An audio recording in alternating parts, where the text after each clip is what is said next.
ഇന്നത്തെ ചിന്തയ്ക്കായിട്ട് തിരഞ്ഞെടുത്തിരിക്കുന്ന വേദവാക്യം അപ്പോസ്തലനായ വിശുദ്ധ പൗലോസ് തീത്തോസ് എഴുതിയ ലേഖനം 2-ാം അധ്യായം 14-ാം വാക്യം.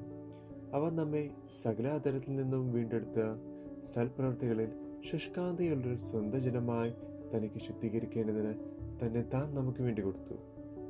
എന്താണ് ക്രൂശ് നമുക്ക് നൽകുന്ന സന്ദേശം? ക്രൂശിൽ നാം കാണുന്നത് ഒരു വീണ്ടെടുപ്പാകുന്നു.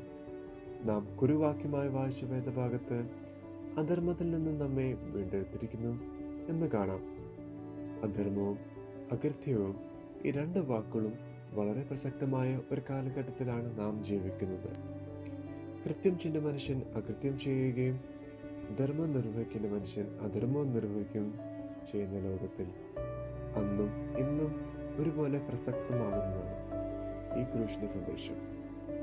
അകൃത്യത്തിൽ നിന്നും അധർമ്മത്തിൽ നിന്നും മനുഷ്യന് ഒരു വീണ്ടെടുപ്പുണ്ട് എന്ന ക്രൂശ് നമുക്ക് നൽകുന്ന സന്ദേശമാണ്. മനുഷ്യന്റെ അകൃത്യങ്ങൾക്കും പാപങ്ങൾക്കും ഒരു വിമോചനമുണ്ട് എന്ന കാൽവരി ക്രൂശിൽ കൂടി നമ്മെ ഓർമ്മിപ്പിക്കുന്നു. രണ്ടാമതായിട്ട് എബ്രായ ലേഖനം 1-ാം അധ്യായത്തിന്റെ 3-ാമത്തെ വാക്യം. അവിടെ നാം കാണുന്നത് ഒരു ശുദ്ധീകരണത്തെ കുറിച്ചാകുന്നു. നമ്മുടെ പാപങ്ങൾക്ക് ഒരു ശുദ്ധീകരണം നൽകി പാപപരിഹാരത്തിന്റെ അനുഭവം നൽകുന്നത് ക്രൂശാണ്. ഏത് തരത്തിലുള്ള ശുദ്ധീകരണമാണ് നമുക്ക് ആവശ്യം? ഇന്ന് നാം അറിയാതെയോ മനഃപൂർവമായോ തുടർന്നു കൊണ്ടുപോകുന്ന ഒരു പ്രക്രിയയാണ് കൈകളുടെ ശുദ്ധീകരണം. എന്നാൽ വേദപുസ്തകം നമ്മെ ഓർമ്മിപ്പിക്കുന്നു ഒരു ശുദ്ധീകരണമുണ്ട്. അത് ഹൃദയത്തിന്റെ ശുദ്ധീകരണമാണ്. പാപത്തിൽ നിന്ന്, അകൃത്യത്തിൽ നിന്ന്, അധർമ്മത്തിൽ നിന്ന്, വെറുപ്പിൽ നിന്ന്, നിന്ദയുടെ അനുഭവത്തിൽ നിന്ന്, കോപത്തിന്റെ അനുഭവത്തിൽ നിന്ന് ഒരു ശുദ്ധീകരണം നമുക്ക് ആവശ്യമാണ്. മനുഷ്യന്റെ ബന്ധങ്ങൾ ഇന്ന് വളരെ അകലെയാണ്. മനുഷ്യന്റെ മനസ്സുകൾ തമ്മിൽ അടുപ്പമുണ്ടാക്കുവാൻ ഈ നാളുകളിൽ നമുക്ക് സാധിക്കണം. യേശുക്രിസ്തു കാൽവരി ക്രൂശിൽ ചെയ്തത് നമ്മുടെ പാപങ്ങൾക്കുള്ള ശുദ്ധീകരണമായിരുന്നു.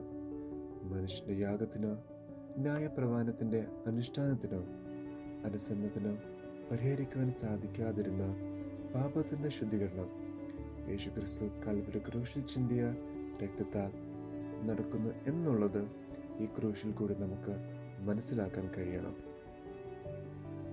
മൂന്നാമതായിട്ട് യോഹന്നാൻ എഴുതിയ സുവിശേഷം 5-ാം അധ്യായം 24-ാം വാക്യം. അവൻ നമ്മെ വീണ്ടെടുത്തിരിക്കുന്നത് ഒരു ന്യായവിധിയിൽ നിന്നാണ്. He saved from all our judgment. എന്താണ് ഈ ന്യായവിധി? വേദപുസ്തകം ഓർമ്മപ്പെടുത്തുന്നത് the wage of sin is death. പാപത്തിന് കൂലി എന്നാണ് ശരിയായ പരിഭാഷ. പാപത്തിന് കൂലി എന്ന് പറയുന്നത് മരണമാകുന്നു. ആ ന്യായവിധി മനുഷ്യൻ ഏറ്റെടുത്തു കഴിഞ്ഞു. അകൃത്യത്താലും പാപത്താലും മരിച്ചവരായിരുന്ന ഒരു സമൂഹം, ആ സമൂഹത്തിന് കാൽവരിയുടെ രക്ഷയും വിടുതലും നമുക്ക് നൽകുവാൻ സാധ്യമായിരുന്നത് അതിന് ക്രൂശ് മാത്രമേ സാധ്യമാവുകയുള്ളൂ. എന്നാൽ വേദപുസ്തകം നമ്മോട് പറയുന്നത് കാൽവരി ക്രൂശിൽ കൂടി മാത്രമേ രക്ഷയുള്ളൂ. ക്രൂശ് മരണ ദിവസം നാം ഗുഡ് ഫ്രൈഡേ എന്നാണ് വിളിക്കുന്നത്. ഈ നല്ല ദിവസം എല്ലാവിധമായ ശാപഗ്രസ്തത്തിൽ നിന്നും, എല്ലാവിധമായ അകൃത്യത്തിൽ നിന്നും, ശാപത്തിൽ നിന്നും, എല്ലാ തരത്തിലുള്ള അശുദ്ധി നിറഞ്ഞ ജീവിതത്തിൽ നിന്നും നമുക്കൊരു ശുദ്ധീകരണം പ്രാപിച്ചുകൊണ്ട് ജീവിക്കുവാൻ എല്ലാവർക്കും സാധിക്കട്ടെ എന്ന് പ്രാർത്ഥിച്ചുകൊണ്ട് നിർത്തുന്നു. ദൈവം എല്ലാവരും അനുഗ്രഹിക്കട്ടെ.